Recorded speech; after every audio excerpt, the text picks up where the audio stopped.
The following podcast is brought to you by ACT, Agora Center of Thought.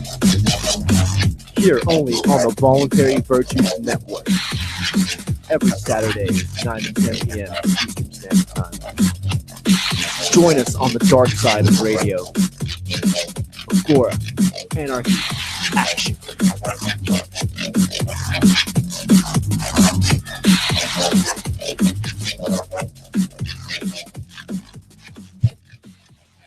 Welcome, ladies and gentlemen.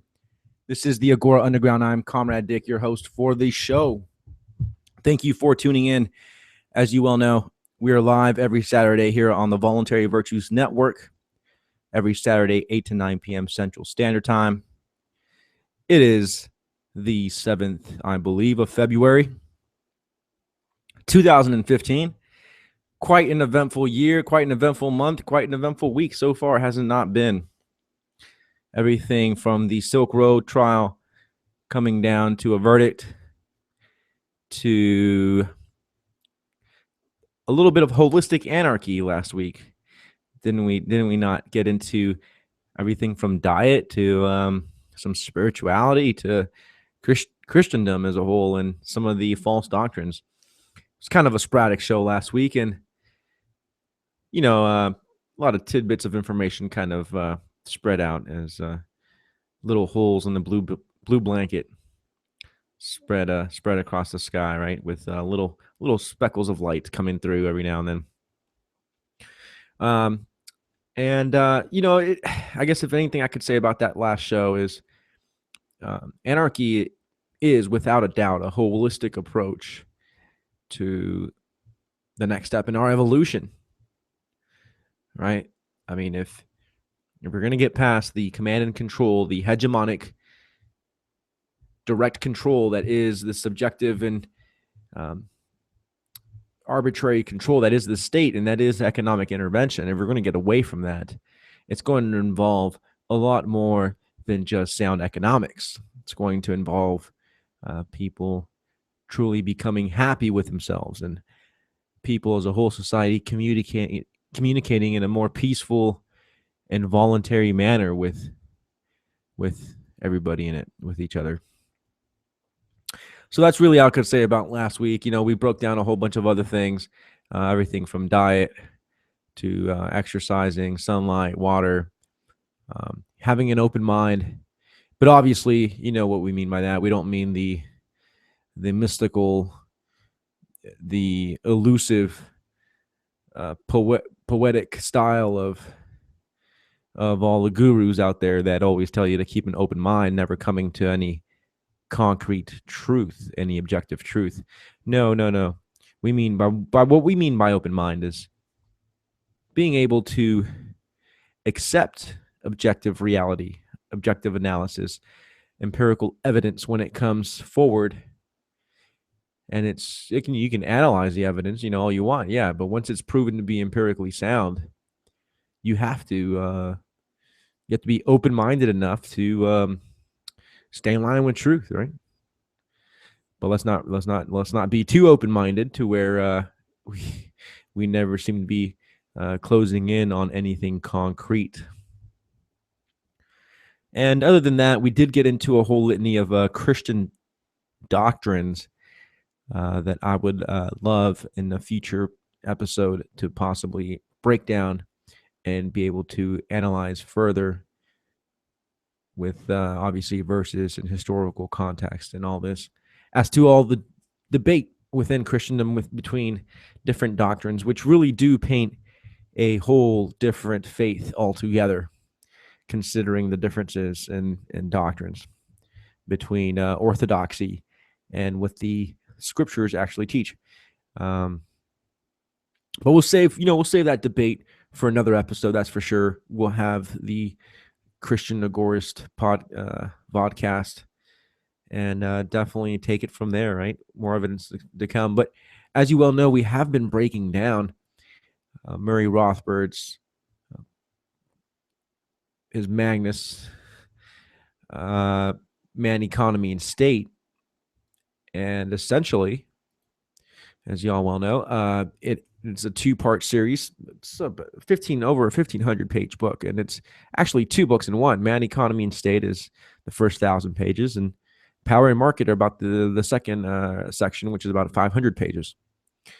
The first one, Man, Economy, and State, focuses solely on market forces and market realities and phenomena as they occur in a free and voluntary and spontaneous market. Whereas Power and Market, the second part of the book, or really a whole other book to accompany the first one, and analyzes the interventionism of the state upon the economy and all those different forms of interventionism. And as you well know, I'll open y'all up here to the full screen. As you well know, we have we're reading through triangular intervention. And last week, we covered a couple things that were quite interesting. Licenses, I believe monopolies, some sort was brought up. Licensing, and there was another, and this is going really far too slow. But yeah, there's a monopolistic privilege granted to certain corporations, as we all know. Let's see, standards of quality. We cover that as well. Standards of safety. These are barriers into entry. And monopolistic privilege, right, is granted through these different means, whether it's compulsory cartels, licenses, and we read standards of quality last week, or 2 weeks ago, actually, because we had the Holistic Anarchy episode last week. So without further ado, we will continue our analysis. I believe tariffs was the next section to be covered here, and we'll see how tariffs affect the economy. A lot of people love tariffs on both sides of the political aisle. We'll see what Rothbard has to say here. Section D, tariffs. Tariffs and various forms of import quotas prohibit partially or totally geographical competition for various products. That's obvious, right? I mean, it's pretty obvious. We all know what a tariff is. It's a tax on any foreign good being imported into a particular country. That country then puts a tax on that import, and that is called a tariff. It's essentially an import tax. As we well know, this prohibits certain quotas to a partially or to a total degree from geographical competition in various products. Certain people are barred, certain areas, geographical areas that may have the best allocation of certain resources are barred from competing because they're going to have a whole bunch of tariffs on their goods, right, being exported to other countries, or so we continue on here that domestic firms, right, domestic firms, the ones that aren't charged the tariff, are granted a quasi-monopoly and generally a monopoly price. Tariffs injure the consumers within the protected area who are prevented from purchasing from more efficient competitors at a lower price. Again, all obvious from what we've read about taxes, from what we read about licensing and this and this and this and that and whatnot. It should be pretty obvious here that in the end, the consumer is going to have to pay the higher cost of these different forms of protectionism, right? For the domestic firms are protected, right? They're given a quasi-monopoly and generally a monopoly price.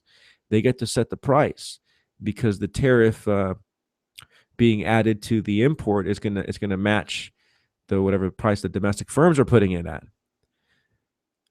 So it is a quasi-monopoly price as well. So tariffs injure the consumers within the protected area who are prevented from purchasing from more efficient competitors at a lower price. So yeah, let's not forget at a lower price. I mean, you can still buy your tariffed goods, right? Your imported goods, but no longer at that lower price, at that more competitive edge, right? At that lower price, at that more division of labor is provided for a more efficient product here in this case for foreigners. I mean, obviously, if you have an island that has nothing but bananas growing, all fruitfully and ripe and perfect throughout the whole island, I mean, they have a geographical um, right advantage to trading bananas. I mean, it's obvious, right?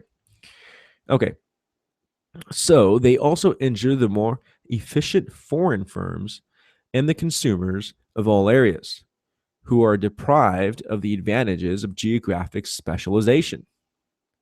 In a free market, the best resources will tend to be allocated to their most value productive locations. Blocking interregional trade will force factors to obtain lower remuneration at less efficient and less value productive tasks. We talked about this in other instances where people or where certain products are banned, all out banning, right, uh,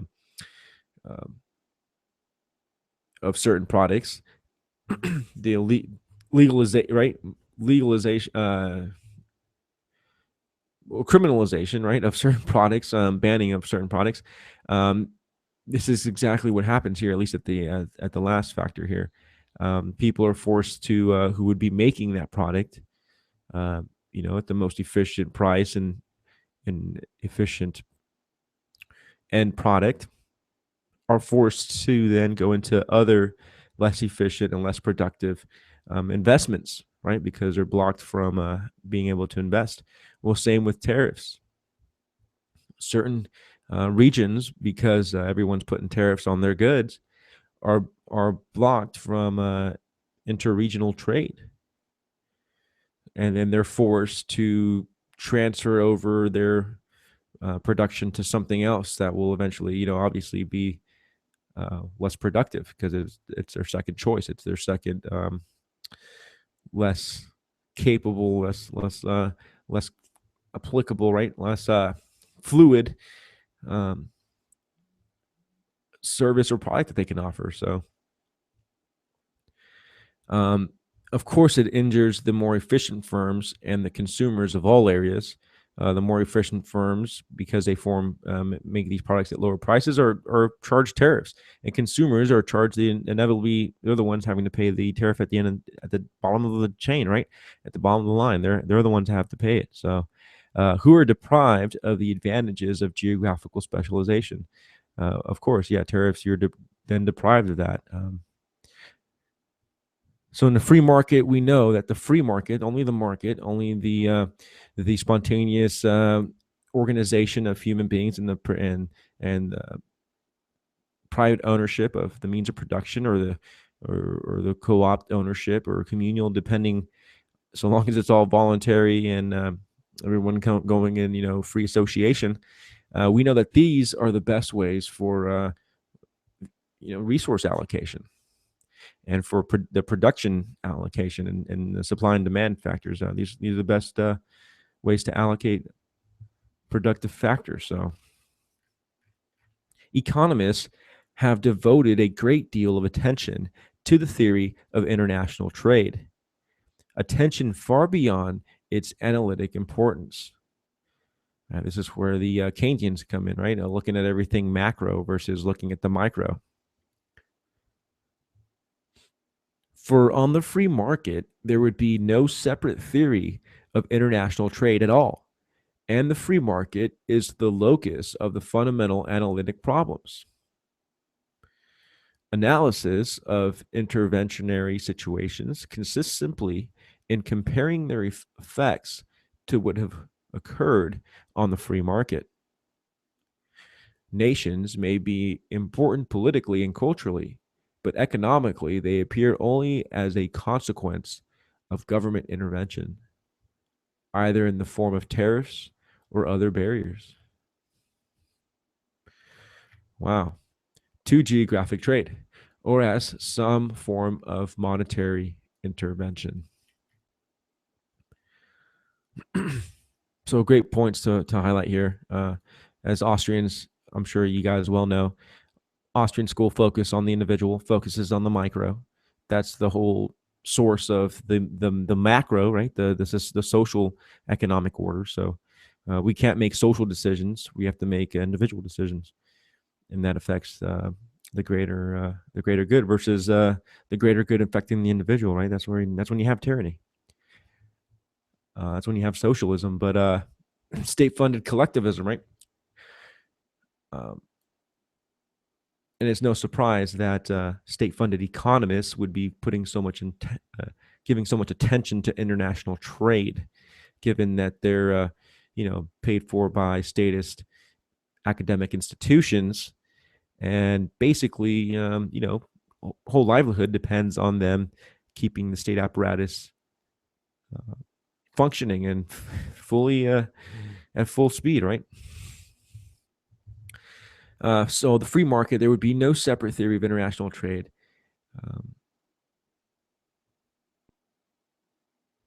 And the free market is the locus, right? The fundamental analytic problems. That's interesting. I've never seen that term used in literature like that. Let's see here. Locus. Central or main, so the focus, right? Where something happens or is found. So the free market is the focus, right? Or the crux of the fundamental analytic problems. Yeah. So there's no separate theory for international trade, right? This is the whole point. Free market itself just gives the fundamental analysis, right, for these problems that may arise through, from this subject classified international trade, even though what's national, nothing but statist, concepts. National trade or national trade. I mean, it's just a certain arbitrary geographical location. That's all it really is. I mean, it's a circle on a map, right? It's a square on a map, a weird obtuse on a map somewhere, right? A boot or something. So analysis of interventionary situations consists simply in comparing their effects to what would have occurred on the free market. So this is what we're doing, right? We're analyzing the effects of intervention upon certain situations versus the effects that would have possibly or more likely or incentively occurred, right, on the free market. We're not saying here, he's not saying that we knows exactly what would have occurred if we had free market principles, as if he can tell the future or something like that. No, he's simply saying that we can make certain assumptions, we can make certain predictions, we can make certain analysis even when it comes to what the free market will inevitably lead to, right, in a social situation, in a geographic situation. Nations may be important politically and culturally, but economically they appear only as a consequence of government intervention. Wow, right? I mean, I didn't catch that the first time, but wow, this is like an insult to statism in such a scholastic way that you don't even catch these insults. But I mean, it's a legitimate point. It's not insulting just to be right, just to be right and flaring and to be enticing anger and whatever, a provocateur or whatnot. So nations, right? All these things that we consider the nations, the 180, whatever, the 170 something nations on this planet, all part of the UN, right, and all that. These wonderful nations and these wonderful nation states and governmental bodies may be so important, to those that are politically in the political hip, in the know, in the circles, right? And those that are culturally hip and in the know and in the circles, right? But economically, when we analyze nations economically, nations are only there because, as a consequence, because of government intervention. Nations only exist because of government intervention. Think about that. That's hardcore. That's hardcore. I mean, that's basically saying What comes to mind is Barack Obama opening up, economic relations with Cuba, right? After so many years of embargoes and not even far beyond tariffs, right? Just straight up embargoing, not trading at all with Cuba. As we can see, the president was saying, you just listen to the president's speech. It's one of the few times that Obama ever said anything that's actually economically sound. But he made the observation that this is this is in the long run going to help the Cuban people, especially, and obviously, right, because they're going to have access to American dollars, and they're going to be able to have access to the American market, be able to sell into the American market. You have money being sent to Cuba from their products, right, and their services. Totally legitimate, right? Nothing wrong with that. And that's even going to benefit some Americans too, because whatever they're providing is obviously going to have to compete with the national good here in the U.S. And if they outcompete, then the consumer here in the U.S. is going to be gaining by buying the Cuban product, by saving money, by getting a better quality product at the same price. And we're going to see this flourish. But the whole point here being that Barack Obama stated himself that essentially, if government gets out of the way and quits putting tariffs and quits putting licenses and taxes on people, but in this case, with the Cuba situation, it was simply tariffs. But if the government gets out of the way and quits putting tariffs on trade, people on both sides of the exchange are going to be benefiting. Admitted by the president. Economically sound advice. What's the counter of that? What are the implications of that statement, ladies and gentlemen? We're being told that economic intervention, the reverse of that statement is that economic intervention, tariffs in this case with Cuba, tariffs in this case of what we're reading in Power and Market, is detrimental to the quite literal and quite real lives of thousands, if not millions, of people, for sure millions of people, both sides of the border, both sides of those arbitrary borders. It's amazing. Lives are going to be improved by government doing absolutely nothing. By government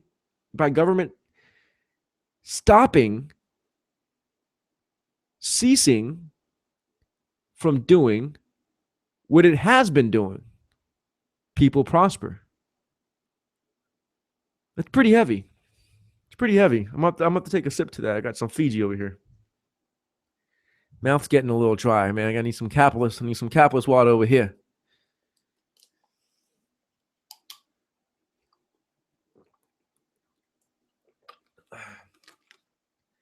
That's just nuts. It's just nuts. And it's so true. It's so true. Once you see the world through economic eyes, ladies and gentlemen, once you see the world through the eyes of an economist, doesn't take much. Just reading Bastiat's That Which Is Seen and Unseen. Bastiat's The Law. Bastiat's Government. Bastiat's What Is Money. A little bit of Adam Smith. Some Menger, some Micey, some Rothbard. It's really not that much worth of reading. I mean, it's less than a year's worth of reading, depending on how fast you read. 6 months to a year. You can do it. And your eyes will be open. Trust me on that. You want to see the matrix, you want to see code. It's like crypto, it's a whole different language. So let's see here. So governments, the only reason nations exist is because governments have economic intervention upon economies, upon markets, upon people's decision, upon people's property. And this is through the form of tariffs or other barriers to geographic trade, or as some form of monetary intervention. And we've covered a lot of those so far. So that's what government does, right? That's all government can do. That's the only way government can leave a fingerprint, is by leaving a trail of slaughter and disaster and rampage behind. Okay, so tariffs. Tariff have inspired a profusion of economic speculation and argument. The arguments for tariffs have one thing in common. They all attempt to prove that the consumers of the protected area are not exploited by the tariff. These attempts are all in vain. There are many arguments. Typical are worries about the continuance of an unfavorable balance of trade.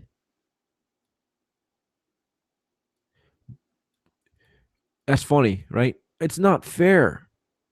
It's not fair because, this island has access to more bananas, and it's not fair that this local banana farm over here that doesn't have the soil for growing bananas and the weather and the climate and all that ain't fair. We gotta, we that foreign un-American banana. We gotta put a tariff on that. Protect the made in America banana. Ridiculous. And I'm sorry for going off like that. I mean, I'm an idiot, but if you can't have fun doing this, what's the point, right? What's the point? Oh man, these people are nuts. I mean, you hear this kind of stuff though. I mean, seriously. I mean, these are the arguments that come up. There's only a couple. We have to have 1,000 for every dozen of arguments that they come out with. All right, um, so there's an unfavorable balance of trade. This is what most economists will complain about. But every individual decides on his purchases. Oh, wait. But every individual decides on his purchases and therefore determines whether his balance should be favorable or unfavorable. Unfavorable is a misleading term because any purchase is the action most favorable for the individual at the time. The same is therefore true for the consolidated balance of a region or a country. There can be no unfavorable balance of trade from a region unless the traders so will it, either by selling their gold reserve or by borrowing from others, the loans being voluntarily granted by creditors. So there's a lot of stuff in these next couple of sentences here. Uh, So every individual decides on their purchase, right? Their purchases, and therefore determines whether his balance should be favorable or unfavorable. And unfavorable is kind of a misleading term in this case because any purchase is the action most favorable for the individual at the moment or at the time, right? This is why it's important to not be led by your emotions, not led by propaganda, not led by other people, not led by guilt and peer pressure and all these different things, right? Other than yourself and your own reason and your own heart and your own desire, but not I mean your heart. I mean, I say that, but I mean obviously that implies a lot of emotion. So you don't want to have the heart in front. You definitely want the heart to be the caboose in that situation. You want your brain, I'm sorry to say this, but you want your brain to be the engine pulling the whole train, right? I mean, we're human beings here. We're not Hollywood actors, right? We're not here to act. We're not soap opera actors, right? We're not here to act out every emotion to the nth degree. Even though there's a time for emotion, and I'm not writing emotion off as some kind of evil thing. I'm just saying, uh, right? People that are led by their emotions, people that are led by propaganda, people that are led by the pulling of the heartstrings and the playing of the right of the fiddles, right, the little violins, are more likely to probably be bench buyers, right, and bench consumers, and irresponsible consumers is what I'm saying here. So sure, their action, right, was favorable because that's what they wanted to buy at the time, but they were enticed to, and they had no self control. They had no discipline, right, and what they needed to spend their money on. And this is something that I'm struggling with. I mean, I don't have a constant influx of capital or constant influx of wealth, right? I'm not a realtor, or I don't necessarily own a business. I mean, I run a couple of things on the side. I make my, I'm self-employed in a lot of aspects, but it's not really quite at the level where it's a self-perpetuating business, right? But what I'm getting at with that is that it's easy, right, to make the knee-jerk purchase, right? I need a sandwich, I need a soda, I need some chips, I need whatever, right? More technology, more clothes, this, that, right? And it's harder to have some forethought, some planning, some strategizing, economizing, some savings, right? And plan, right? A plan. What's your end goal? It takes a little bit more finesse. So let's see here. The same is therefore true for the consolidated balance of a region or a country. There can be no unfavorable balance of trade from a region unless the traders so will it, either by selling their gold reserve or by borrowing from others, the loans being voluntarily granted by creditors. So there's only two ways to really lose, right? There's only two ways to lose, to come out in the losing end of any exchange, right? We know that an exchange, when it comes to this so-called realm of international trade, we know that an exchange between people or nations, right, if it's happening voluntarily, it's a sign that both parties are benefiting, or all parties are, right, involved. It can be more than two, right, obviously. Okay, so what Rothbard is saying here, what Mr. Rothbard is saying here, that there are exchanges that are actually negative to the nation, and if people, they may be engaged upon because people are ignorant upon the fact. He didn't state that here, but why else would a nation sell off their gold reserve, right?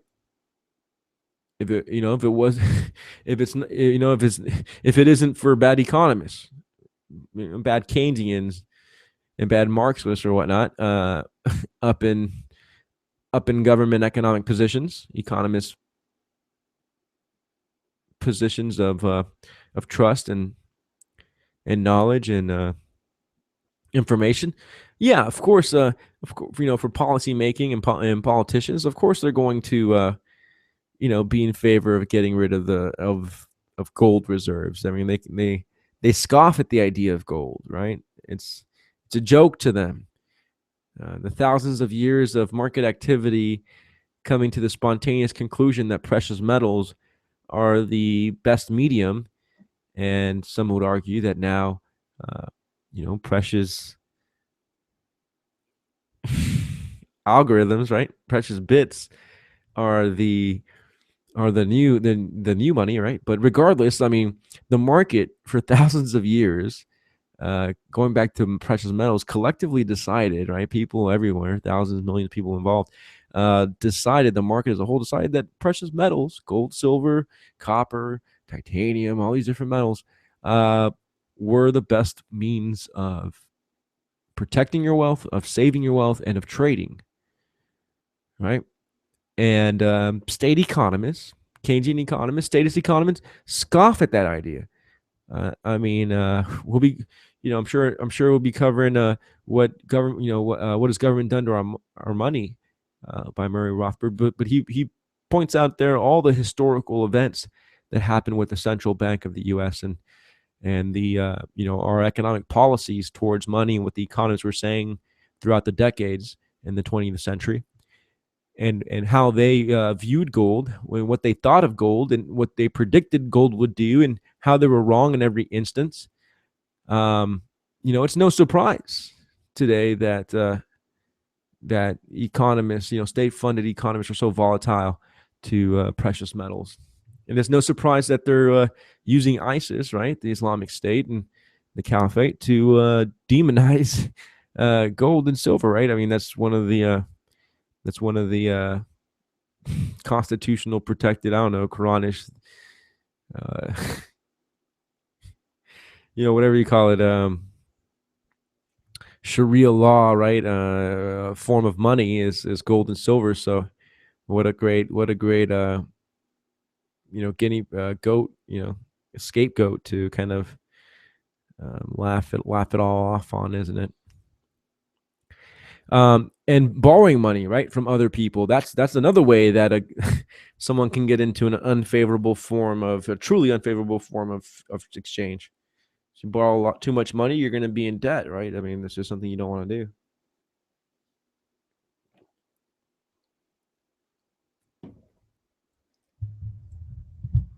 Not that all debt's bad. I mean, there comes times when you need some money to make an investment in something, right? You can't have the cash for everything, especially not at home or starting a business or something like that.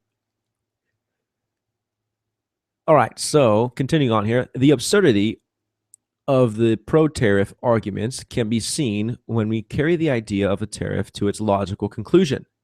Let us say the case of two individuals, Jones and Smith.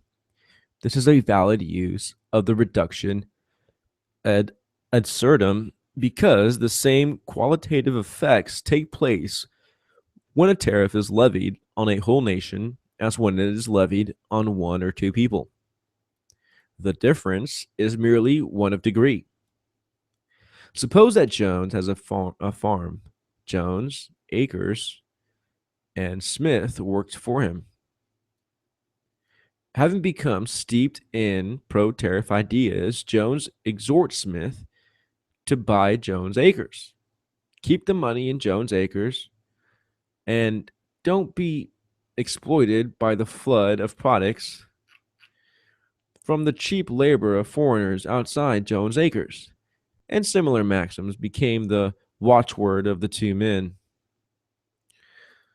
To make sure that their aim is accomplished, Jones levies a 1,000% tariff on the imports of all goods and services from abroad, an example, from outside the farm. As a result, Jones and Smith see their leisure or problems of unemployment disappear as they work from dawn to dusk trying to eke out the production of all the goods they desire. Many they cannot raise at all, others they can, given centuries of effort. It is true that they reap the promise of the protectionists, self sufficiency, although the sufficiency is bare subsistence instead of a comfortable standard of living. And here we have so many important things that we can't really reiterate over and over again for people to understand. And it's those principles that really give you the moment, right? Where you see clearly the invisible hand, right? The cloak is revealed. The fog of war is blown away from the invisible hand, right? So here we have an example, right, where there's these two guys at Jones Acres, right? We got Jones and Smith who works for him. They're all pro-tariff, right? So Jones and Smith, they live in a little farm, and they're like, no, we can't. We have to be self-sufficient, right? We cannot trade with outside people outside, right? That's relying on them. That's relying on them to get by. We can do it ourselves. We can do everything ourselves, right? So Jones exhorts the guy that owns Jones farms or acres, exhorts Smith to buy Jones acres. So just buy Jones acres, buy our products. Keep the money in Jones acres. Another slogan that they would always tell each other. And don't be exploited by the flood of products from the cheap labor of foreigners outside Jones acres. Isn't that a familiar one? Oh, it ain't American. Oh, it's cheap. That's cheap labor from foreigners. We can't buy that. I mean, this is like steeped, right? Steeped in in our ways of thinking, of political thinking. Okay, I don't know if I let's see, I jumped here. Oh, sorry about that.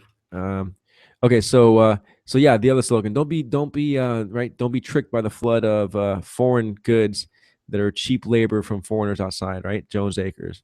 And all these similar maxims, right? All these similar slogans became the watchwords of these two men. And I'm rereading this because I mean it's important to like really grasp this. Like, well, this is heavy stuff here.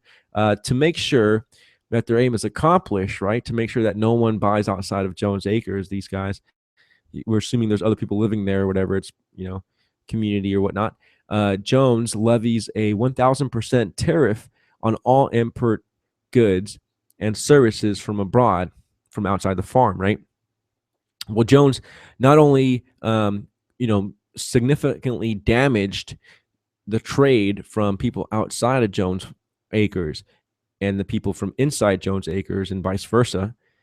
By doing this, he also gave birth to a black market, right, at Jones Acres, which, unfortunately isn't the best of things, right? I mean, when you have to go black, you have to go black, but it's really a sign of the economic intervention. It's a sign of the statist might that is being flexed at the moment. You're having to do what you're having to do anyway, but at a higher risk, at a higher cost, right? With state penalties, with detriment to your livelihood as a result for simply getting goods and services. Definitely not a win-win situation. This is why we need an all-inclusive gray, right? We need the all-inclusive gray market. We need the just the Agora, right? Just the market. We don't need regulated and taxed and licensed, right? White market, and we don't need illegal and banned and criminal voluntary activities. The black. We need the gray, and we definitely don't need the red market, but in the pink market. But those aren't even, one can argue that those aren't even market transactions. That's just criminal activity. But so going back to this example, they levy 1,000% tariff on all goods outside. So it essentially stops, other than the little black market activity that's going on at Jones Acres. It foreign exchange and trade essentially is done. It's kaput. So as a result, Jones and Smith see their leisure or problems of unemployment disappear as they and everybody else at Jones Acres work from dawn to dusk trying to eke out the production of all the goods they desire. Because they're not trading with people around them, because they're having to focus on making every single product for themselves. This includes their clothes, their shoes, their homes, their food, so on and so forth. And the whole litany of products goes on and on. We need the division of labor. We need the geographic misallocation, we need the geographic inequality of resources that the earth has given us in order to provide locations, hotbeds of certain forms of production, in order to provide people with a specialization. This is the beauty of the market, right? And as a result, we all gain. We all gain. So this mentality is seen. I've noticed it in both. You see it amongst the patriot community. You see this mentality amongst the New Age community. A lot of the leftists, a lot of the patriots, the buy in America only, make everything in America mentality. Just essentially, Castro had the same mentality, right? We don't need to trade with nobody, right? Except our allies. We'll make everything ourselves.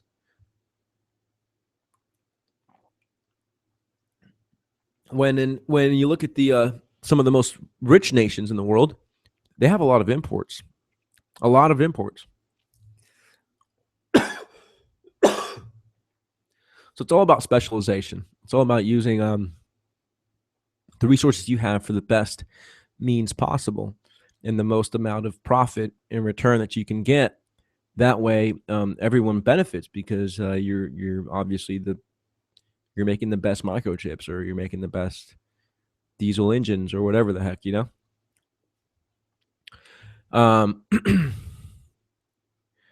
So many they cannot raise at all. Others they can, given centuries of effort. That's hardcore.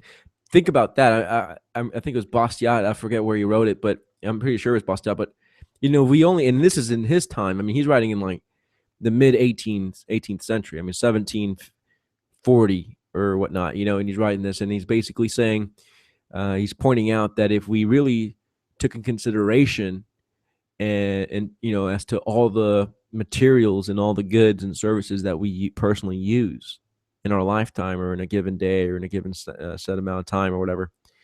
And if we were to try to achieve those ourselves, in other words, try to make those things ourselves, in his time, he said it would take a couple centuries. And this is in Bastiat's time.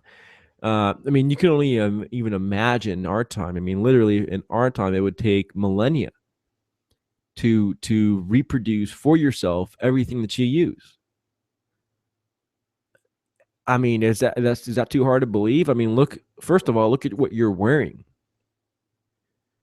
right? Just the clothes on your back. How long would it take you to cultivate all that cotton or silk or whatever? The denim, right? How long would it take you to cultivate all that and essentially make it into the same quality, mind you, of product that you're wearing now? Just that. For 1 day's worth of clothes. 1 day's worth of clothes. How long would that take you if you had to do everything yourself? Now look at just imagine your computer. Look at your stereo system. Look at your bookshelf, your instruments, your video cameras, your mixers, your house, right? I mean, geez. Really? It would take millennium. It would take millennium to be able to build up all the machinery and the know-how and the information and all that to build that myself. So all these. So I guess the point I'm trying to make here, right, is that self-sufficiency may not be the all-saving concept, right? that we thought it was. Like, I'm sorry. I mean, that's just. Now, don't get me wrong. You want to be as self-sufficient as you can be, especially in regards to services that the government has a monopoly on. Yeah, you don't want to be completely dependent on the state for your water or whatever, your electricity, right? Things of this nature. Right? You don't want to be you don't want to be dependent on that. You probably want to be self-sufficient in those things for sure, because there's no other choice, right? You don't have competing firms, so you have to do it yourself. But once we have a free market, right? Once we have a free society, once we have libertarianism reigning over the land. When I say reigning, ironically or like as a joke, because I mean we all know libertarianism isn't reigning, but if we had that, there would be no self-sufficiency. There would be no need to have to do these things myself. I would depend on those firms, on those different organizations, on those different associations that focus, that specialize, that dedicated themselves to these different products and services. And I would find my own niche and be willing to morph and evolve, mind you, as time goes on and knowledge demands of me.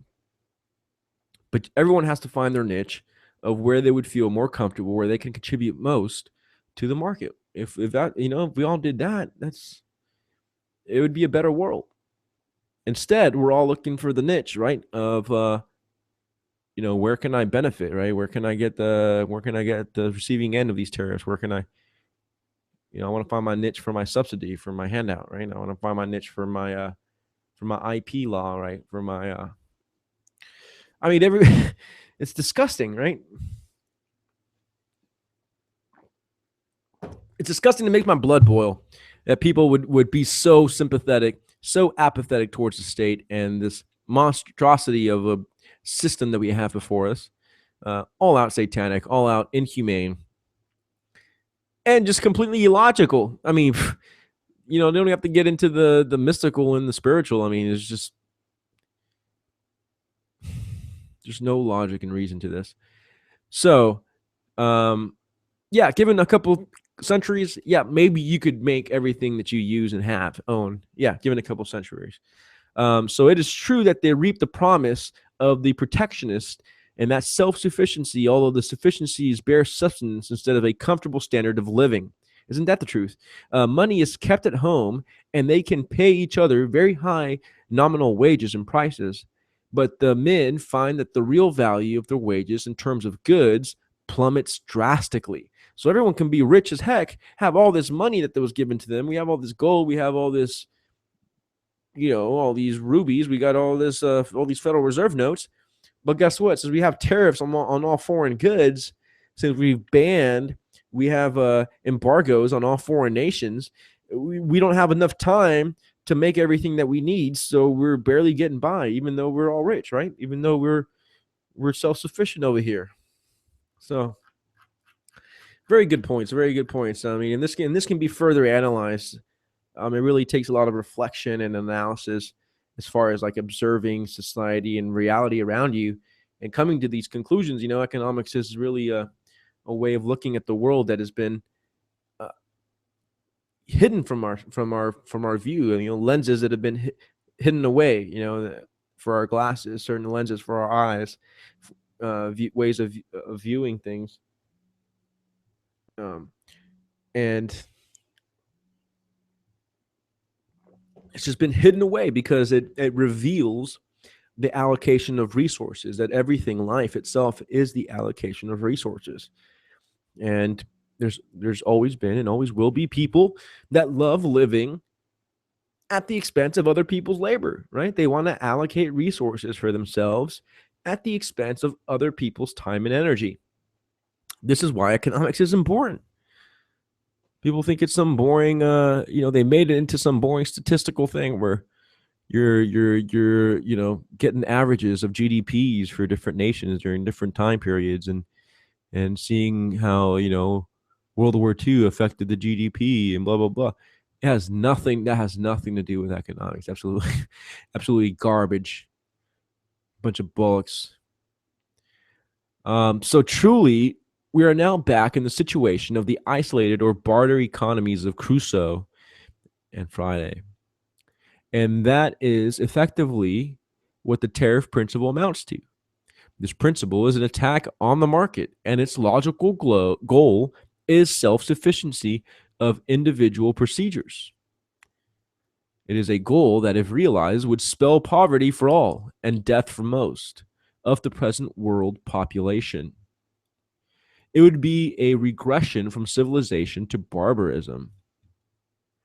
A mild tariff over a wider area is perhaps only a push in that direction, but it is a push. And the arguments used to justify the tariff apply equally well to the return to self-sufficiency of the jungle.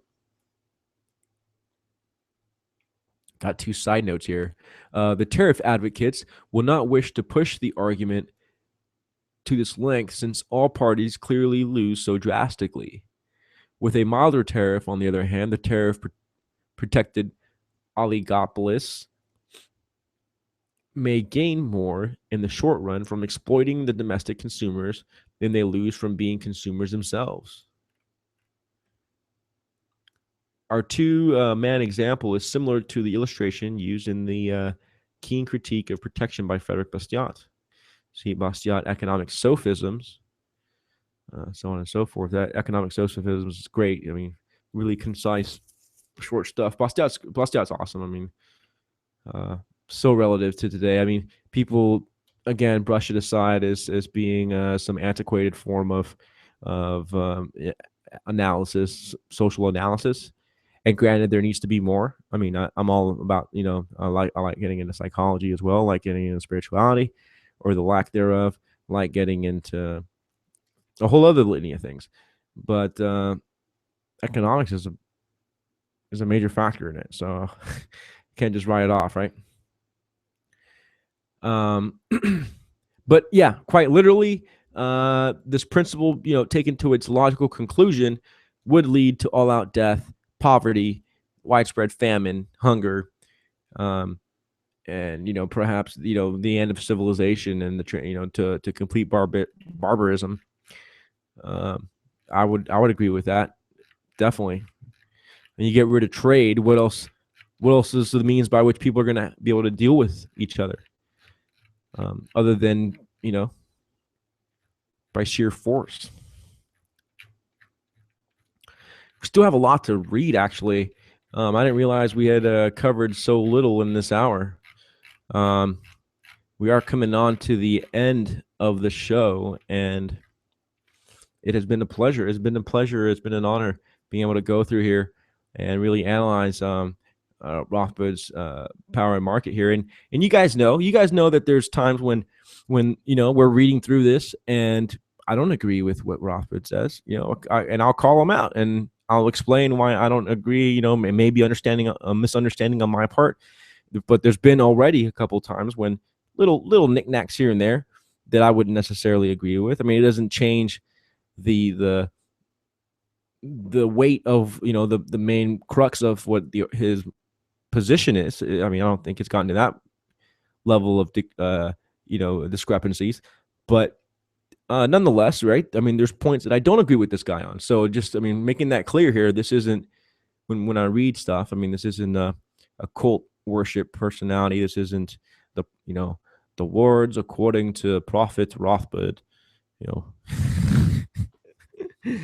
Hey, there's stuff I disagreed with Konkin, on a couple of points. I mean, his view of where the term capitalism came from, and I think one or two other points there, and very minute points. I mean, it's all semantics in the end, stuff of that nature. But it happens. It happens, and hey, you can expect it to happen, and I would expect it to happen for everybody that was listening to the show. I would hope that you would have points that you agree on, points that you might have more questions, and points that you disagree on. And that's only a sign of intelligence. That's only a sign of somebody actually processing the information. So I do thank you for doing so, and I welcome you to come by next week. As you guys know, we are live every Saturday, 8 to 9 p.m. Central Standard Time, and here on the Voluntary Virtues Network. So definitely check out all the other shows, and a lot of great shows, a lot of great commentators, analyzers, economists, philosophers on this network. I do appreciate Shanklin and all the work he did to get it all together. Rob, all the work you do, bro. You've been holding it down. And y'all, the listeners, let's keep spreading these thoughts into our own hearts and minds, into our lives, and keep spreading them to the people around us, right? Especially those that don't know. So do appreciate it, guys. And job bless, man. Laissez-faire.